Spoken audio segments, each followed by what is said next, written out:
ओम शांति।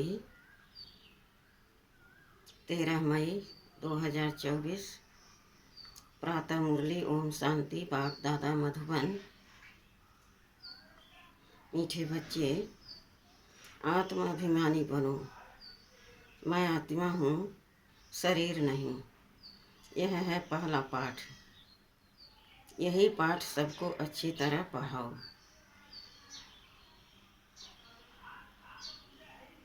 प्रश्न: ज्ञान सुनाने का तरीका क्या है? किस विधि से ज्ञान सुनाना है? उत्तर: ज्ञान की बातें बड़ी खुशी खुशी से सुनाओ, लाचारी से नहीं। तुम आपस में बैठकर ज्ञान की चर्चा करो, ज्ञान का मनन चिंतन करो, फिर किसी को सुनाओ।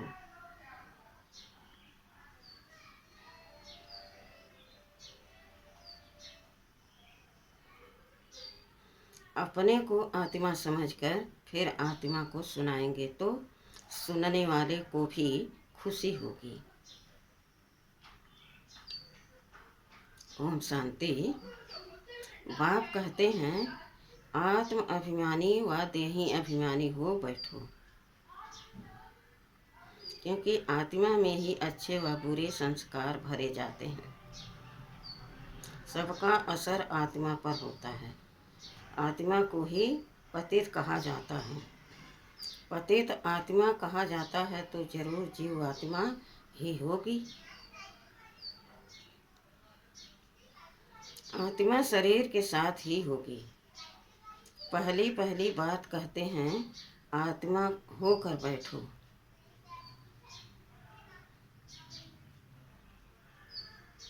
आत्मा ही इन आर्गन्स को चलाती है। घड़ी घड़ी अपने को आत्मा समझने से आत्मा याद आएगा। अगर देह याद आई तो देह का बाप याद आएगा। इसलिए बाप कहते हैं, आत्म अभिमानी बनो। बाप पढ़ा रहे हैं।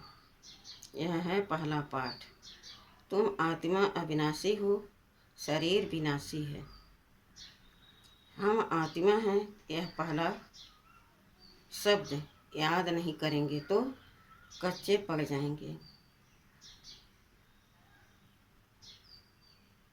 मैं आत्मा हूँ, शरीर नहीं हूँ। यह शब्द इस समय बाप पढ़ाते हैं।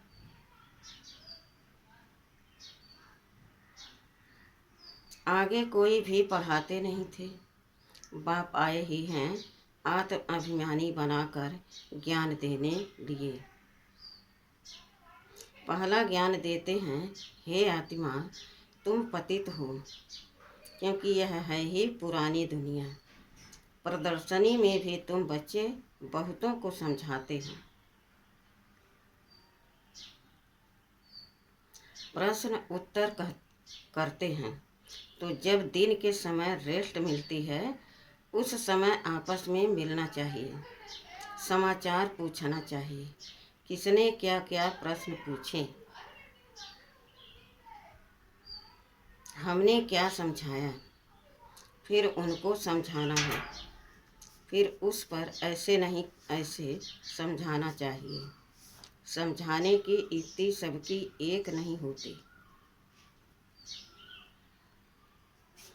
मूल बात है अपने को आत्मा समझते हुए या देह दो बाप भी सबके हैं। जरूर जो भी देहधारी हैं उनका लौकिक बाप भी है, पारलौकिक भी है। हद का बाप तो कामन है। यहाँ तुमको मिला है बेहद का बाप। वह हम आत्माओं को बैठ समझाते हैं। वह एक ही बाप भी है, टीचर भी है, गुरु भी है। यह पक्का कर देना चाहिए।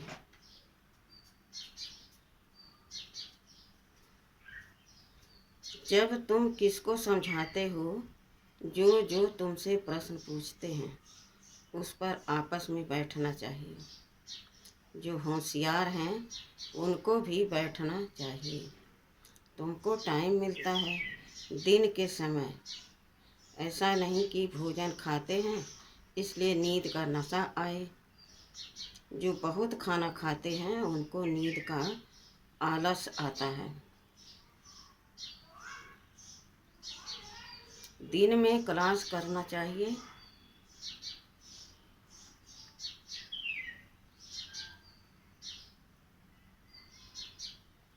फलाने ने यह प्रश्न पूछा, हमने यह रेस्पॉन्स किया। प्रश्न तो भिन्न भिन्न पूछेंगे, उनका रेस्पॉन्स भी चाहिए। रियल देखना चाहिए, उनको कशिश में लाया, सेटिस्फाई हुआ, नहीं तो फिर करेक्शन निकालनी चाहिए। जो होशियार हैं उनको भी बैठना चाहिए, ऐसे नहीं खाना खाया जल्दी नींद आए।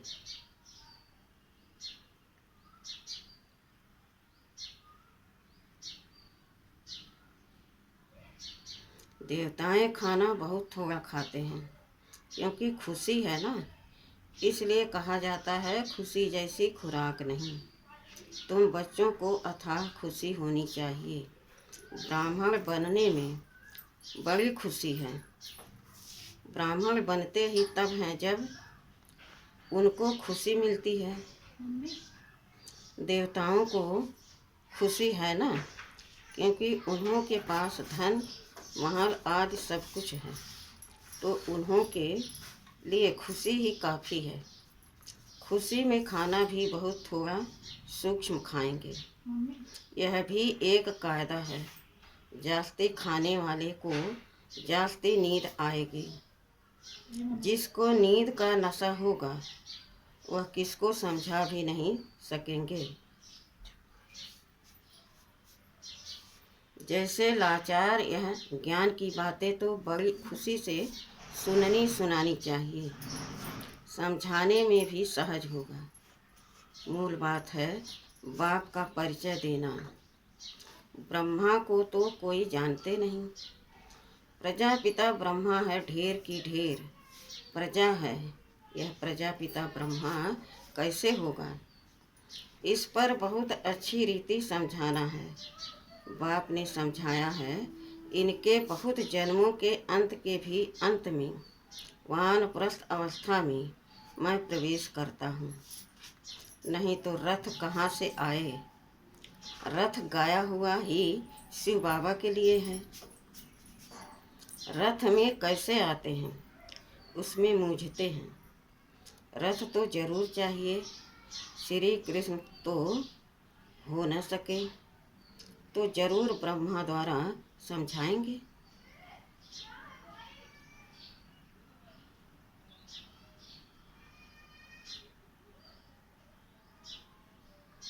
ऊपर से तो नहीं बोलेंगे, ब्रह्मा कहाँ से आया, बाप ने सुनाया है, मैं इनमें प्रवेश करता हूँ। जिसने पूरे 84 जन्म लिए हैं, यह खुद नहीं जानते हैं, सुनाता हूँ श्री कृष्ण को, तो रथ की दरकार ही नहीं। श्री कृष्ण कहने से फिर तो भागीरथ गुम हो जाएगा। श्री कृष्ण को भागीरथ नहीं कहा जाता।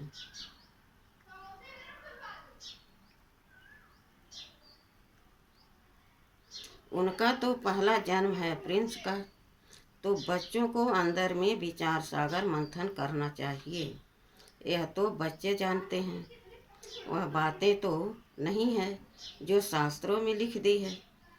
बाकी यह तो ठीक है, विचार सागर मंथन किया हुआ कलश लक्ष्मी को दिया है, उसने फिर औरों को अमृत पिलाया,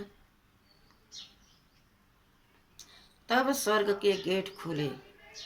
परंतु परम पिता परमात्मा को तो विचार सागर मंथन करने की दरकार ही नहीं। वह तो बीज रूप है, उनमें नॉलेज है, वही जानते हैं।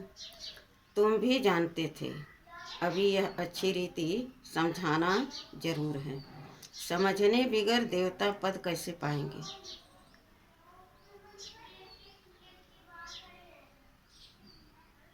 बाप समझाते हैं, आत्माओं को रिफ्रेश करने के लिए, बाकी तो कुछ भी जानते नहीं। बाप आकर समझाते हैं, अभी तुम्हारा लंगर भक्ति मार्ग से उठा, अब ज्ञान मार्ग में चला है। बाप कहते हैं, मैं तुमको जो ज्ञान देता हूँ वह प्रायः लोप हो जाता है।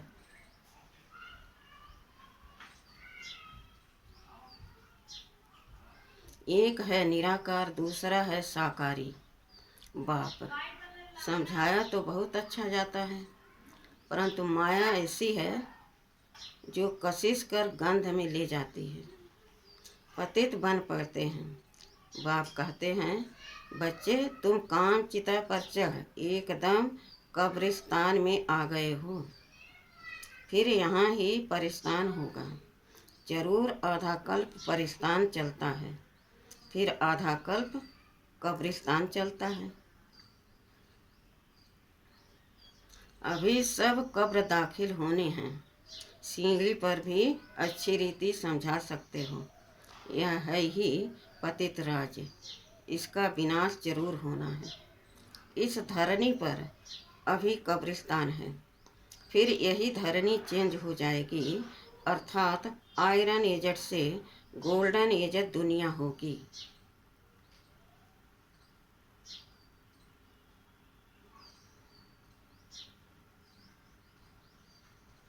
फिर दो कला कम होगी, तत्वों की भी कला कम होती जाती है, तो फिर उपद्रव मचाते हैं। तुम सभी को अच्छी रीति समझाते हो, अगर नहीं समझते तो गोया कौड़ी मिसल है, कोई बैलू नहीं है। यह बैलू तो बाप बैठ बतलाते हैं। गाया भी जाता है, हीरे जैसा जन्म। तुम भी पहले बाप को नहीं जानते थे, तुम कौड़ी जैसे थे।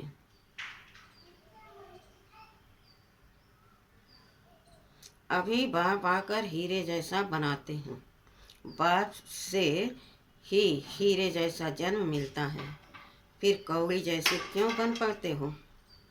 तुम ईश्वरी संतान हो ना। गायन भी है, आत्माएं परमात्मा अलग रहे बहुकाल।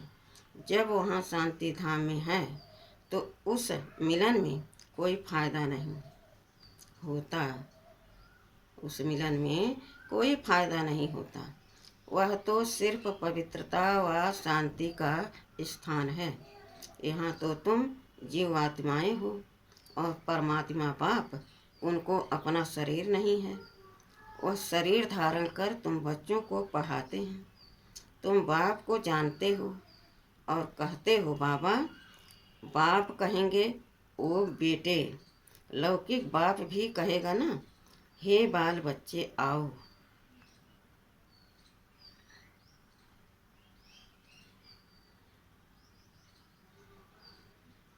तो तुमको टोली खिलाऊं, झट सब भागेंगे। यह बाप भी कहते हैं बच्चे आओ, तो तुमको बैकुंठ का मालिक बनाऊं, तो जरूर सब भागेंगे, पुकारते भी हैं। हम पतितों को पावन बनाकर पावन दुनिया विश्व का मालिक बनाने आओ।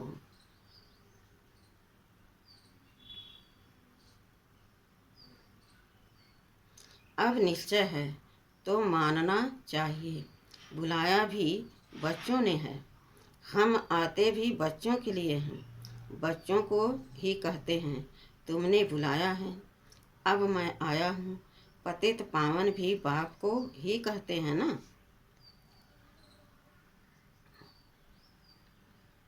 गंगा आज के पानी से तुम पावन बन नहीं सकते। आधा कल्प तुम भूल में चले हो, भगवान को ढूंढते हो, परंतु किसको भी समझ में नहीं आता है। बाप कहते हैं हे बच्चों, तो बच्चों का भी उस उल्लास से निकलना चाहिए। हे बाबा, परंतु इतना उल्लास से निकलता नहीं है।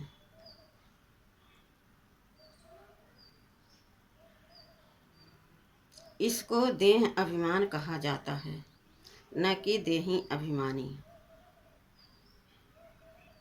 तुम अभी बाप के सम्मुख बैठे हो, बेहद के बाप को याद करने से बेहद की बादशाही भी जरूर याद आएगी। ऐसे बाप को कितना प्यार से रिस्पॉन्स करना चाहिए।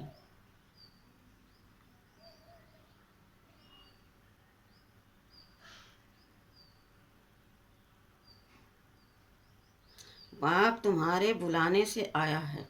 ड्रामा अनुसार 1 मिनट भी आगे पीछे नहीं हो सकता। सभी कहते हैं ओ फादर रहम करो, लिबरेट करो। हम सब रावण की जंजीरों में हैं, आप हमारे गाइड बनो। तो बाप गाइड भी बनते हैं, सब उनको बुलाते हैं, ओ लिबरेटर, ओ गाइड, आकर हमारा गाइड बनो, हमको भी साथ ले चलो।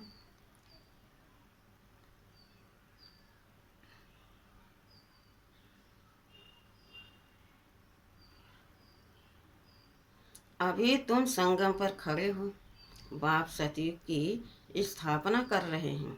अभी है कलयुग, करोड़ों मनुष्य हैं। सतयुग में तो सिर्फ थोड़े देवी देवता ही थे, तो जरूर विनाश हुआ होगा। वह भी सामने खड़ा है, जिसके लिए गायन है, साइंस घमंडी कितना बुद्धि से अक्ल निकालते रहते हैं। वह है यादव संप्रदाय, फिर हिस्ट्री रिपीट होनी है।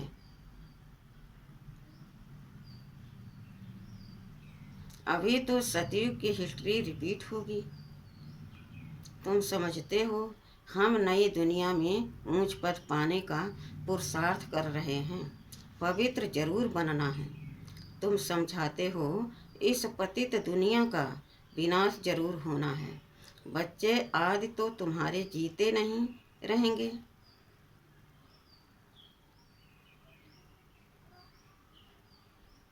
न कोई वारिस बनेंगे, न शादी याद करेंगे।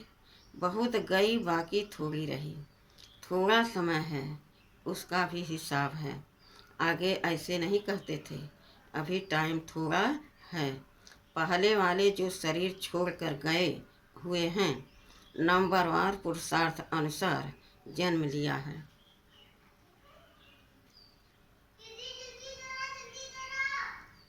कोई यहाँ आए भी होंगे, दिखाई पड़ता है जैसे कि यहाँ का बिछुड़ा हुआ है। उनको ज्ञान के बिगर मजा नहीं आएगा। माँ बाप को भी कहते हैं हम तो यहाँ जाएंगे। यह तो सहज समझने की बातें हैं। विनाश जरूर होना ही है। लड़ाई की तैयारी भी देख रहे हो। आधा खर्चा तो इन्हों का इस लड़ाई के सामान में ही लग जाता है।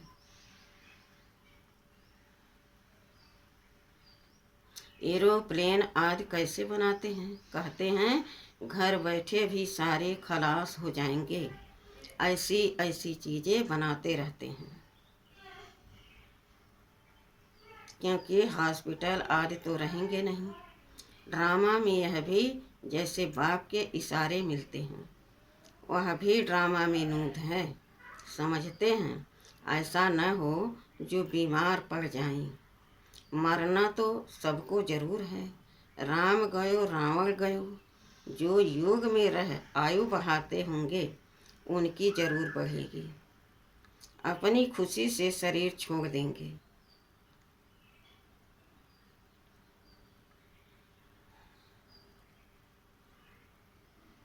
जैसे मिसाल बताते हैं, ब्रह्म ज्ञानी हैं, वह भी ब्रह्म में जाने के लिए ऐसे खुशी से शरीर छोड़ते हैं, परंतु ब्रह्म में कोई जाते नहीं, न पाप कटते हैं। पुनर्जन्म फिर भी यहाँ लेते हैं। पाप कटने की युक्ति बाप बतलाते हैं कि माँ में कम याद करो। और कोई को याद नहीं करना है, लक्ष्मी नारायण को भी याद नहीं करना है। तुम जानते हो इस पुरुषार्थ से हम यह पद पा रहे हैं। स्वर्ग की स्थापना हो रही है। हम पढ़ रहे हैं यह पद पाने के लिए नंबरवार पुरुषार्थ अनुसार। उन्हों की जो डिनास्टी चलती है वह बाप ने संगम पर अभी स्थापन की है।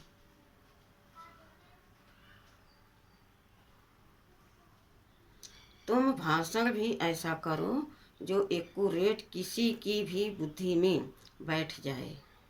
इस समय हम ईश्वरी संप्रदाय और प्रजापिता ब्रह्मा की मुख वंशावली भाई बहन हैं।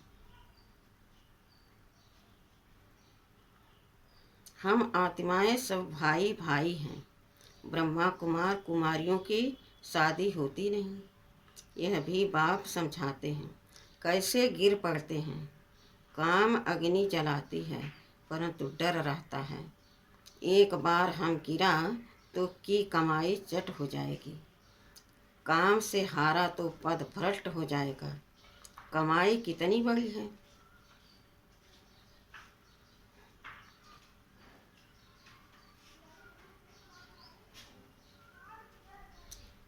मनुष्य पदम करोड़ कमाते हैं। उनको यह थोड़े ही पता है कि थोड़े समय में यह सब खत्म होना है। बॉम्ब्स बनाने वाले जानते हैं यह दुनिया खत्म होनी है। हमको कोई प्रेरक है, हम बनाते रहते हैं।